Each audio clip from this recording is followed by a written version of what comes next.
Hello and welcome to the third video, and we're going to look at another theory as to why these coins were buried at Ravenshead. And we're going to go to 1487.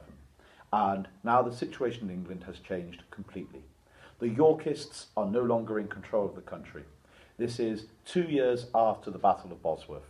Henry Tudor has killed Richard III, the car park king, as he's now obviously known into history, and has now declared himself Henry VII, Henry Tudor, the first of the Tudor monarchs, possibly the first of the Beaufort monarchs, if you believe the scandalous rumours. But 2 years after the Battle of Bosworth, they're going to fight the Battle of East Stoke on the 16th of June, 1487. It's going to be a much bigger battle than Bosworth, although it has to be said less famous, and the last of the battles of the War of the Roses. There's something that always really annoys me. You get quiz shows that say, what was the last battle in the War of the Roses? And they go with Bosworth, and I want to throw things at the television because it's not true. There was another battle after it, East Stoke, that was far, far larger, but probably less significant historically. Now what's happened? Well, when Richard III of York was still king, he had named Lincoln as his heir. Now Lincoln himself does have a claim to the throne because he is Richard III's nephew. But with Richard III dead and Henry VII on the throne, strangely it does seem initially like Lincoln is going to be loyal to his old enemy Henry VII, but soon supports one of what we call the pretenders to the throne. If we look at the next slide, Lambert Simnel, one of the false claimants to the English crown. Now Simnel, as it happens, he's a Dublin boy, a peasant, who claims to be Edward, the Earl of Warwick. Edward, the Earl of Warwick, was one of the princes in the Tower that was killed, probably by Richard III, but not definitely before you get really angry at me, because it has to be said, there's nothing more controversial, it turns out, in school history than whether Richard III killed the princes in the Tower. The complaints that we have received over the years from the Richard III Society for suggesting that Richard III killed those boys is beyond belief and turns out to be the most controversial of topics. Who was to know? But Lambert Simnel claims to be one of those princes. He claims to be Edward, Earl of Warwick. Now Lincoln will know that that's not true. But nonetheless, he flees England in 1487 and goes to get help from the dead Edward IV's sister, Margaret of Burgundy. Now let us try and think back to the first video. There were coins from Burgundy in the hoard. Now Lincoln goes to Burgundy to try and get some money. Now Burgundy, by the way, very difficult historically, because there have been lots of countries in Europe that have used the name Burgundy. And as it happens, they have been located in different places in Europe. Sometimes there are countries around Belgium that have been called Burgundy, sometimes countries in Switzerland that have been called Burgundy, and sometimes in North Italy, countries called Burgundy. There has actually in history been the Burgundian War, when Burgundy fought Burgundy and Burgundy won. Now you just try and explain that to anybody for them to understand. But all you need to know is that Lincoln went to Burgundy to see Margaret of Burgundy and did succeed in getting money. Not only did he get money, but he got given 2,000 tough, well-armed German and Swiss mercenaries, and they joined his cause. Now he's also joined by Richard III, the dead Richard III's loyal supporter, Lord Lovell.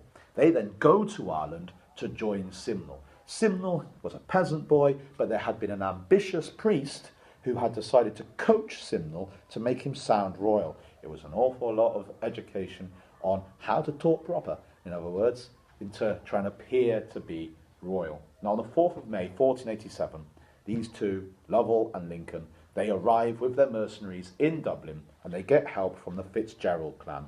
Now the Fitzgeralds believe that they should be kings of a independent, unified Ireland, and they're prepared to support Lambert Simnel's claim to the throne of England as long as they get rewarded in the future. And they give 4,500 light infantrymen called Kerns to support this cause. And so there are now 2,000 Swiss and Germans and 4,500 Irish volunteers to bolster the forces of Lambert Simnel. Now, they are very different military forces, though. The Swiss and Germans, heavy armour, guns, well-equipped, well-trained. They prefer to fight their enemy face-to-face in a pitched battle. The Kerns, they are lightly armoured skirmishers. They want to fight hit-and-run battles. For God's sake, they say, don't fight the English armies face to face. What's the point? Cut their supply lines apart. Let them starve. It's going to be an awful lot cheaper in lives in the long run. These two are not going to be able to fight adequately side by side because they're both after a different kind of battle. But at least they bring numbers. On the 24th of May, 1487, they crown Simnel to be King Edward VI, and then they sail for Lancaster, and they land in England on the 4th of June. Now, the local gentry under Sir Thomas Broughton then rush to join the cause, and they then force march 200 miles in 5 days. Their plan is to move fast, move very, very fast. Get Henry VII on the hop, ambush him, destroy his forces, and then we'll have a Yorkist king yet again. But because they're moving so fast, their supporters don't know where to join them. They can't find out where this army is, or maybe they just don't have much support in England. Now, on the 10th of June, you have the Battle of Bramham Moor. 400 Lancastrians under Lord Clifford are simply swept away in their efforts to try and slow down this rampaging Yorkist army. Now, Lincoln turns out to be a good field commander. He outmanoeuvres Henry VII's northern army under the Earl of Northumberland. But did he outmanoeuvre them? Because the Earl of Northumberland had been on Richard III's side at the Battle of Bosworth. And there was a lot of confusion as to why on earth he had changed sides. Maybe he had changed sides again. Maybe he was hoping that Henry VII would lose this time. After all, at Bosworth, he'd fought against Henry VII. Is he really that loyal? Probably not. And so he claims to Henry VII, oh, I got outmanoeuvred, I got confused, I lost Lincoln's army. People would be very suspicious about this, which is why Northumberland will ultimately be killed by his own men trying to put down a tax riot, as they didn't think that he'd been sufficiently loyal. But nonetheless, Lincoln outmanoeuvres this northern army. Now, apart from this accusation of betrayal, however, the English forces start to try and gather themselves to resist for Henry VII this Yorkist invasion. Now, they're initially confused, though, by Lord Scrope launching a diversionary attack into Yorkshire at Botham Bar, and then desperately starting to march south again. Meanwhile, however, Lincoln's forces are marching desperately south, and they push aside some Lancastrian cavalry led by Lord Scales around Doncaster. And so roaming around the north is this Yorkist army, and now that they have pushed Northumberland's forces north with a diversionary attack, the Yorkist force is now going to hit the main road and try and march down to London.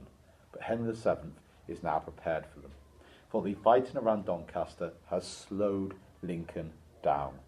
But that has allowed the Welsh, who are always loyal to the Tudors. The Tudors are a Welsh family, and the Tudors are the ones who actually start to pass laws to allow the Welsh to have a little bit more parity in England.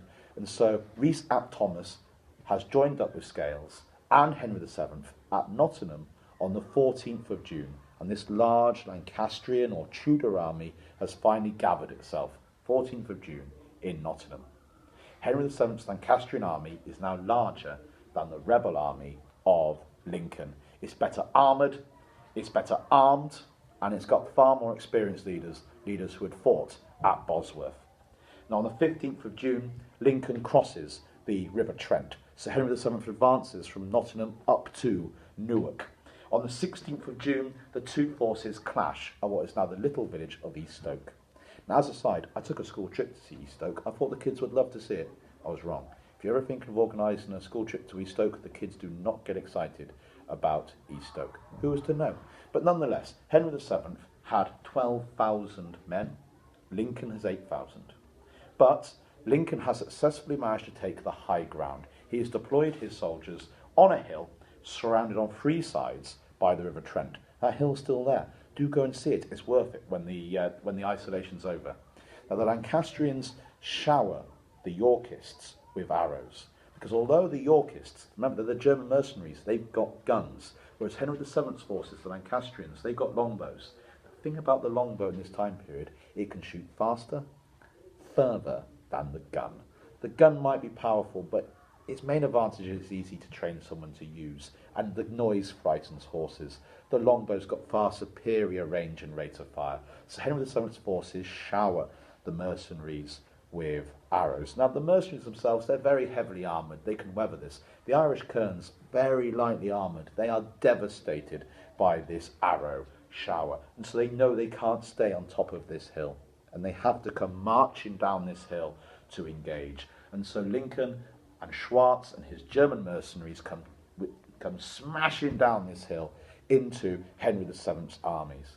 Now, the Yorkist mercenaries, led by a man called Schwartz, these Germans, they're well trained, and they give the Lancastrian infantry under Oxford a terrible mauling. It looks like Henry VII's army is about to break and run away, and that Lincoln is going to win the battle.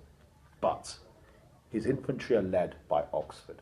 Oxford had fought at Bosworth, and he had seen a terrible mauling before, and his soldiers trusted him. And Oxford effectively stands up in front of the lads and says, I'm going to stand and I will fight with you. We have been through tough times before at Bosworth. We'll be through in tough times again if we all stand together. And Henry VII's Lancastrian force resist this desperate charge of the mercenaries. Now, for 3 hours, the two sides are engaged in the push and the grind of frontline fighting, but numbers begun to tell. And the German mercenaries, they have a lot of handguns, but as I said, they're not as effective compared to the longbow, and slowly the Irish in particular are decimated by the arrow shower, and the German mercenaries are left alone in a last stand before they are overwhelmed. Now, trapped by the river, the mercenaries fight to the end, but then the rest of the Yorkists, they break and they run down what is called the Bloody Gutter. Now, if you go to the next picture, you've got the last stand of Schwartz and the German mercenaries, again obviously a modern picture, and you've got a picture of the Bloody Gutter. If you go up to East Stoke, it's on a little ridge well above the River Trent. To get down to the River Trent, you've got to run down this little fold in the ground. And so you have Lancastrian archers up on both sides, while the Yorkists try to run down this little fold in the ground, getting slaughtered as they ran towards the River Trent.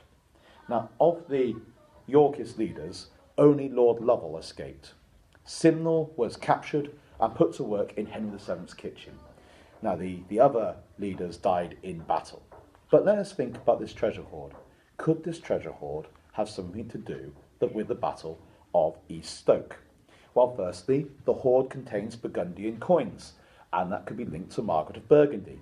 Also, this battle is only 20 miles away from Ravenshead. But if it does come from the 1487 battle, then why on earth are there no coins from after 1464? What kind of idiot had all these Edward IV nobles without melting them down for 20 years? You melt them down straight away, and yet apparently they'd have been keeping them until 1487. And why are there no coins from 1464 to 1487? And so the coins have come from one of these two battles, unquestionably. They could be any of those theories we looked at on video 2 to do with the battle up in Yorkshire. Or the coins were there to pay Schwartz and his mercenaries, and after they were killed, that's why they weren't dug up, because the people who buried them had died at East Stoke. But again, as we were saying, there were real problems with the dates of the coins. They were in great condition. They had obviously been newly minted. Why hadn't they been melted down? And so we have a real problem here with why these coins have been buried there. If they are to do with Hexham, then the dates and the contents of the coins makes perfect sense. But it's 160 miles away from where it should be. If they're from East Stoke, then the location is perfect. But the dates on the coins are not. And so we have a Nottingham medieval mystery. And the choice is yours. Why do you think that the Ravenshead coins were buried there? Thank you very much.